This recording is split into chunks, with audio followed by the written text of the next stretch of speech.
মাথা থেকে পা পর্যন্ত লাল পোশাকে ঢাকা এক মানুষ, এক হাতে তার ঝুনঝুনি, অন্য হাতে মাইক। পায়ে বাঁধা ঘুঙুরের শব্দে চারপাশে জমে উঠেছে কৌতূহল। গলায় ঝুলছে একটি বালতি, পাশে ঝোলানো আছে সাউন্ড বক্স, আর সারা শরীর জুড়ে সাঁটানো লিফলেট। প্রথম দেখায় মনে হবে কোনো নাটকের শিল্পী কিংবা মেলার সং, কিন্তু তিনি কোনো বিনোদন দিতে আসেননি, এসেছেন ভোট চাইতে।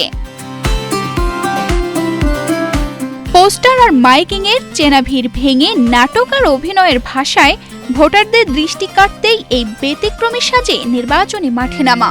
লাল পোশাক, ঘুমুর আর ঝুনঝুনির তালে তালে ছড়িয়ে পড়ছে একটাই বার্তা, ভোটের রাজনীতিতে এবার ভিন্ন এক দৃশ্যপট।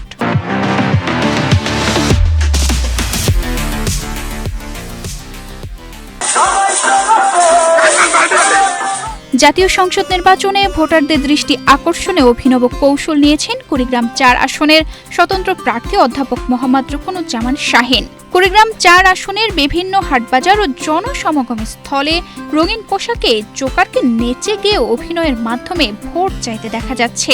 এই প্রচারণা শিশু থেকে শুরু করে বয়স্কদের মাঝেও আনন্দ উপভোগ করতে দেখা যাচ্ছে। ভোটাররা জানান, পোস্টার ব্যানারের একঘেয়ামির বদলে এমন ব্যতিক্রমী প্রচারণা মানুষকে আকৃষ্ট করছে এবং ভোটের প্রতি আগ্রহ বাড়াচ্ছে।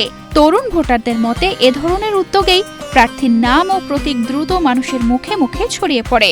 রাজনৈতিক বিশ্লেষকদের মতে ব্যতিক্রমী এই প্রচারণা ভোটারদের মানসিক ক্লান্তি দূর করতে সহায়ক এবং গ্রামীণ জনপদে প্রার্থীর বার্তা সহজভাবে পৌঁছাতে কার্যকর ভূমিকা রাখবে। কুড়িগ্রাম-৪ আসনে মোট ভোটার সংখ্যা ৩,৬২,৭৫৩ জন।